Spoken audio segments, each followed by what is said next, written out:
Welcome to this special edition of Eureka. We are bringing this to you from Andaman Nicobar Islands, and we are at the Regional Center for Medical Research, a constituent unit of Indian Council for Medical Research, and we are going to discuss with its director, Dr. Vijayachari.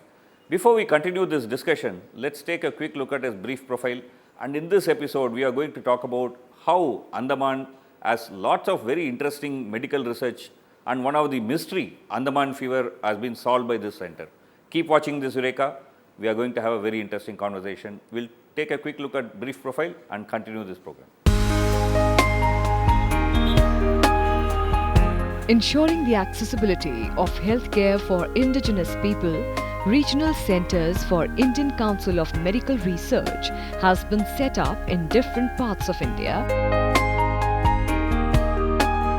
and Regional Medical Research Center, Port Blair, is one of them.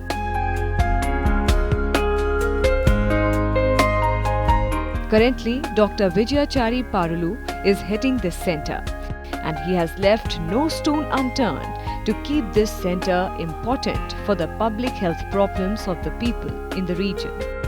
He did his MD in microbiology and MBBS from SV Medical College in Tirupati, Andhra Pradesh.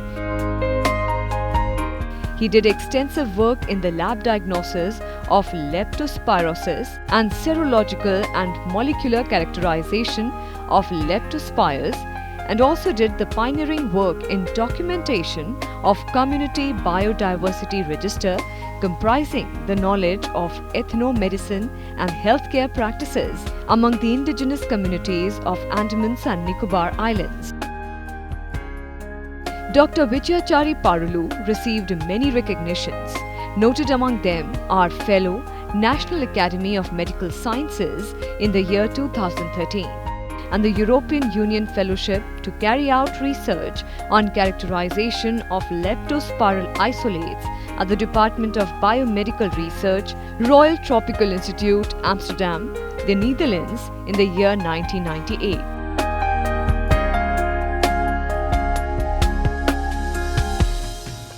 Thank you, sir, for sparing this time. I mean, it's a very wonderful institute and doing a very interesting, very important service in this island part of Andaman and Nicobar Island. So let me start with this question. It's called a Regional Medical Research Center. So what is the main motto of this center? The mandate of this center is defined well to conduct biomedical research on communicable and non-communicable diseases with special reference to health problems of the tribal population. Okay. So because basically it's a tribal dominated or tribal living island, so you want to also specially focus. Exactly, tribes are part of this island. So that means that these are called as the tribes of the Andaman and Nicobar Island. We have to take care about them also. That is the main reason. That's the main. So what are all the major 5 important areas that you are working? I mean, your institute seems to have 5 major focuses, right? So can you list them? As per the mandate of our center, we have clearly defined our areas of research into 5. One is elimination or risk reduction of the infectious diseases. Okay. Second one is surveillance. Okay. It is again divided into hospital-based surveillance and community-based surveillance. Okay. The third one is the basic research, and fourth one is the tribal health, and fifth one is the tribal medicine or traditional medicine. Very, very interesting. So let's start with this, the first mandate or one of the first mandate you are talking about, which is risk management and elimination of infectious diseases. Risk reduction or elimination. Yeah. So can you give us an example of that? Exactly.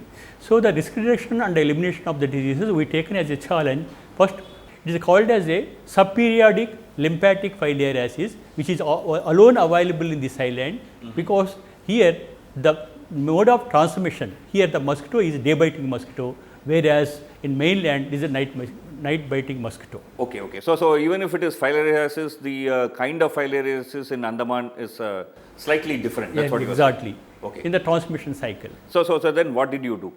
So you know that a lot of research has been carried out, and DHS Director of Health Services taken a lot of efforts to reduce or eliminate this disease. So then even though that 6 or 7 rounds or 8 rounds of the MDA program ongoing. Still that disease is existing. That's why what we initiated to eliminate by using the DEC fortified salts as a supplementary to the ongoing MDA program. Okay, you said DEC fortified salt. What does it mean? Diethyl carbamazine. This So, is a drug used for the treatment of the filariasis. so basically, I mean, you are going to put it inside the salt, like for example, the iodized fortified salt. salt. Fortified salt is double fortified salt. One is DEC, other one is iodine. Iodine. So both in Andaman, both will be available together. Both will be available for this distribution, particularly where the disease is endemic, is non-covering group of island. Okay. So this disease is spread by what? I mean, what is the exact cycle? It of is this? a vector-borne disease. It is spread by the day-biting mosquito. Mosquito. So it takes from one human to another human. Exactly. It is Oculorotatus navis, earlier called as a Aedes navis. Okay. Fine. So this is one area where you are trying to look at risk reduction and then elimination. Eliminate. Yeah. Our aim is main to eliminate, because if we eliminate this disease from this island, it is eliminating from the country. So now you are looking at eliminating the filariasis diseases from Andaman. So how do you propose to achieve it? After all, you are a research center. You alone will not be able to do it, right? Exactly. That is what you told correctly. Our always programs, what are the programs we take in the public health interest? Always we have to depend on the Director of Health Services and NVDCP, RNTCP based on the program needs. So that's why we are helping one way to the programs. Other way we is helping to Director of Health Services, and Director of Health Services cooperation, and we are always working, it's all the collaborative research. So because we have to work together, Director of Health Services and NVDCP people work together to eliminate this disease. Very okay, interesting. So now you said that there are 5 major areas of operation or areas that you are working. One is risk reduction and elimination. We saw one example. The second is surveillance. Surveillance, you do it both in hospitals and also in community level. Exactly. So in hospitals, how do you do surveillance? How is it useful for the patients? Exactly. That hospital surveillance includes the diagnosis of the all viral diseases which are present here or may be listed in the literature. So we have to do the diagnostic services to the whole island. Okay. Providing services to the Director of Health Services to provide highest patient care. That is the very main mandate of our center also. To provide the highest patient care, the providing diagnostic services, conducting the surveillance and elimination of the diseases all includes is the highest patient care. Yeah. So how do you exactly do that? I mean, how do you operationalize it when you are talking about surveillance in hospital? Okay. So the hospital-based surveillance include. So there is a team is there. We have that virology, grade 1 virology. Now it is considered as a state virology laboratory. Under that program, we have the team. We have the team of the technologist. We have the team of the technical assistant. One even scientist who knows the medical knowledge will conduct the survey daily. They will go to the first district hospital, referral hospital, and 4 or 5 PHCs according to their availability. Okay. They will collect the sample and come back to the center. After that, they initiate the process of testing of the sample. Then the results will be intimated on the same day to the clinician for initiate specific treatment. Okay. So this way, I mean, actually you are live connected with the medical services in Andaman Island. Indirectly or directly, we are helping to provide the highest patient care. Highest patient care is only provided by the doctors, of course, but they need the diagnosis, confirmed diagnosis. We are indirectly helping or directly helping to them. So this is your surveillance within the hospital and organized medical services sector, hospitals, PHCs, etc. But what about your community surveillance? How do you do that? Exactly. Any hospital-based surveillance, we have to supposed to provide the diagnostic. But we have to know what is the disease burden among the community. The community-based services are essential. Secondly, how much disease burden is there? Community is exposed. What type of exposure is there? To assess that one, what is the exposure of the individual community to the various infectious agent, the community-based surveillance is essential. Secondly, all the patients may not come to the hospital. Yeah. That's why we would like to do the community door-to-door survey, then we can find out what is really the burden. So accordingly, that we are working together along with the Director of Health Services to reduce the disease burden among the community. Very interesting, and this is where we will take a very short break. Keep watching Eureka. This conversation will continue after a very short break.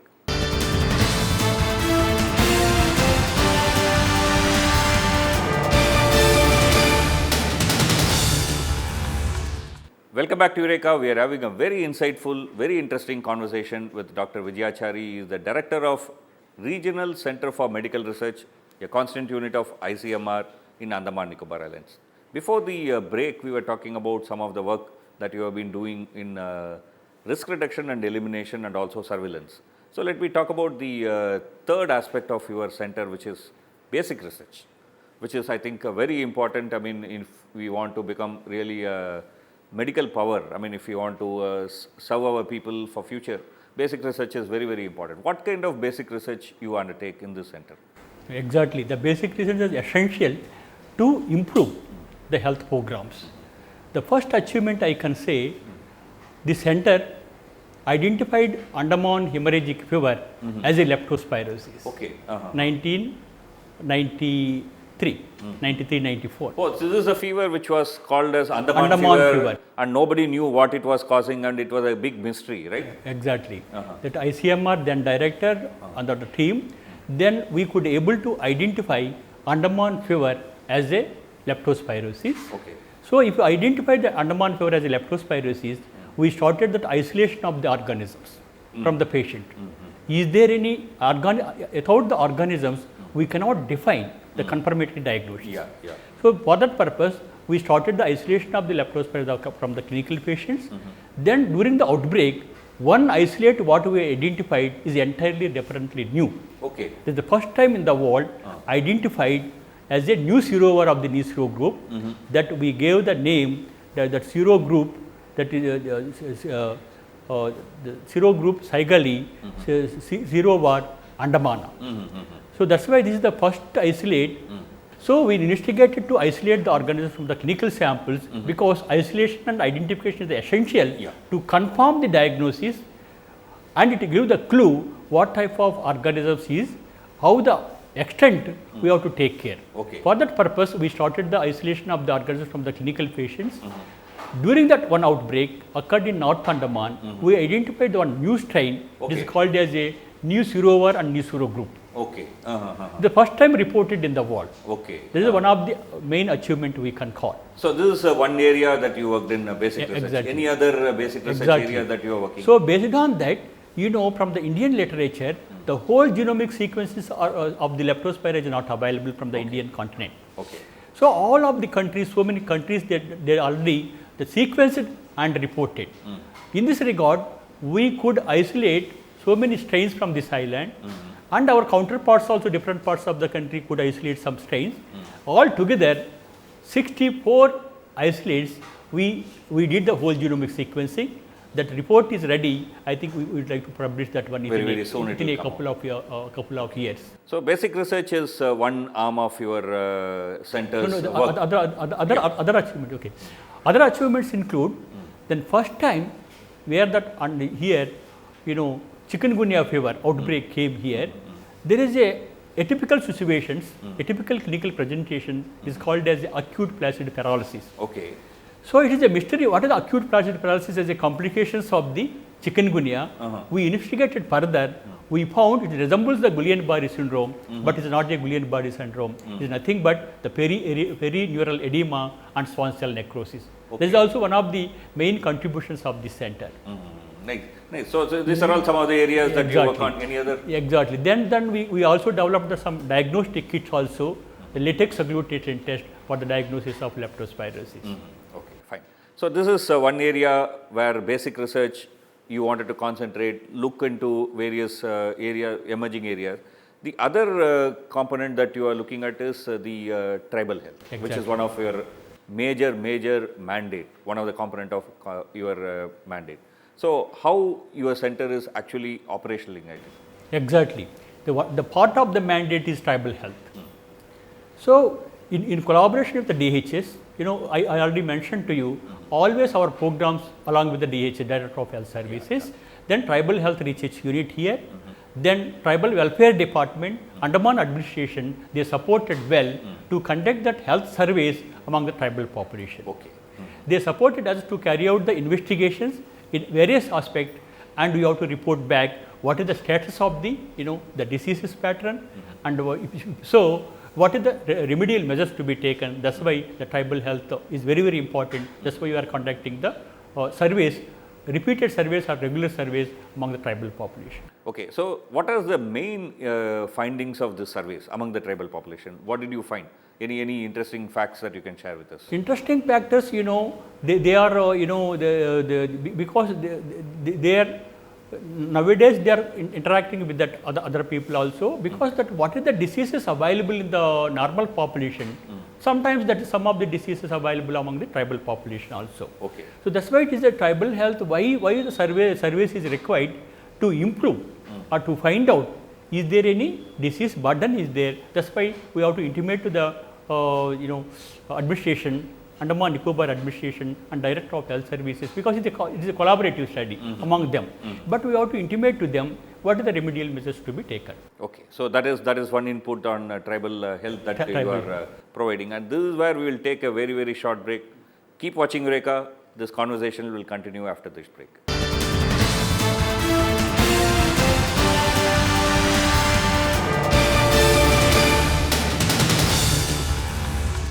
Welcome back to Eureka. We are having a very wonderful conversation with Dr. P. Vijayachari, who is the Director of Regional Medical Center, a constant unit of Indian Council for Medical Research, New Delhi. Before the break, we were talking about some of the major, let's say, arms of your work, your center's work, and one of the area is to look at what is called as indigenous knowledge on medicine, or what may be called as traditional medicinal practices. That's also an area that your center is concentrating, right? So what are the major activities that you have taken under them? It's a very important question. So the traditional knowledge or ethnomedicine or healthcare practices are a very entirely different area. So many people depends on the traditional medicine in the olden days. Yeah. So that's why these tribes also, they are staying in that remote part of the country and remote areas. Their survival mainly due to the traditional medicine and healthcare practices. Okay. That's why we take this important area, because the traditional medicine is only the variation. There is no documentation, the variation from the one generation to other generation. Yeah. That's why there is some misleads or the gaps will occur. That's why it is better to document the traditional medicine and healthcare practices. For that purpose, we developed that biodiversity registers after inquiring the traditional healers. Okay. We interviewed the traditional healers. So roughly how many healers you would have met and got the information? About 64. 64 healers you met and got met and interviewed, and we documented what are the practices going on, how many diseases they will treat, how much cure the diseases, what is the storation. All these things are documented in the form of biodiversity registers. See, now I have one question. Let's say, for example, in modern medicine, you may call a particular disease as chikungunya. Obviously, the traditional healers would not be calling that disease as chikungunya. They may have a different name. Then how do you actually know that what the healers are saying is corroborated with modern medicine? How do you connect the names? Like say when you say that the traditional healing practices as a medicine for, let's say, malaria, how do you connect that it is actually malaria? Exactly, very important question. Because traditional practices are entirely different, the modern medicine is entirely different. Yeah. Modern diseases based on the diagnosis and treatment, but whereas these traditional practices mainly on the observation. Yeah. So observation means one generation to other generation, they observe this particular herb or particular root or particular bark and all things, how to prepare, and it will work for the particular diseases. For example, what you correctly told, the traditional healer cannot able to diagnose, but they can come to the clinical conclusion by clinical signs and symptoms, the particularly symptoms. Okay. For example, the malaria, for example, you told, if any patient suffering with fever, with chills and rigors, so they are told one category. Okay, they may not call it as they malaria, cannot but call they it call as it a malaria. It is almost all the clinically, not a laboratory based. Clinically, it looks like malaria. The same way, so many diseases can be identified. For example, there is a cough and cold. They are not calling that influenza or somewhat flu, but they are calling as a cough and cold. They categorize one category. Like that, there are so many categorizations are there. Nowadays, they are dealing with that. The modern people also dealing with them. They are able to tell that names of all the diseases. But earlier days, only it is based on the symptomatology, and medicine is only observational based. The particular medicine will work for the particular disease. Okay, so you collected all this information from 64 informers by interviewing the traditional healers. What did you do with this information? Exactly. Exactly. This documentation is very, very essential for the future generation because the traditional medicine may be disappear. It's very dangerous phenomena. That's why you have to maintain that one. Other important aspect of what you taken here, we also asked them what is the type of plants they use, what is the type of medicine they can prepare, what is the other things they can use for the treating of all the diseases.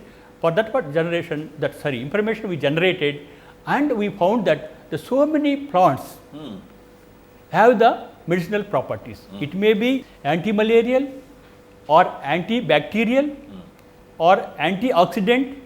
All these properties we identified.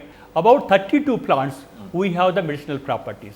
Okay. Out of that one, the few plants what we selected, and we did the research by seeing that one anti-malarial activity, antiviral activity, anti-leptospiral activity, like that we are continuing the research. It may lead to develop, if possible, maybe new medicine or newer medicines. So this information that you collected, have you documented and published them?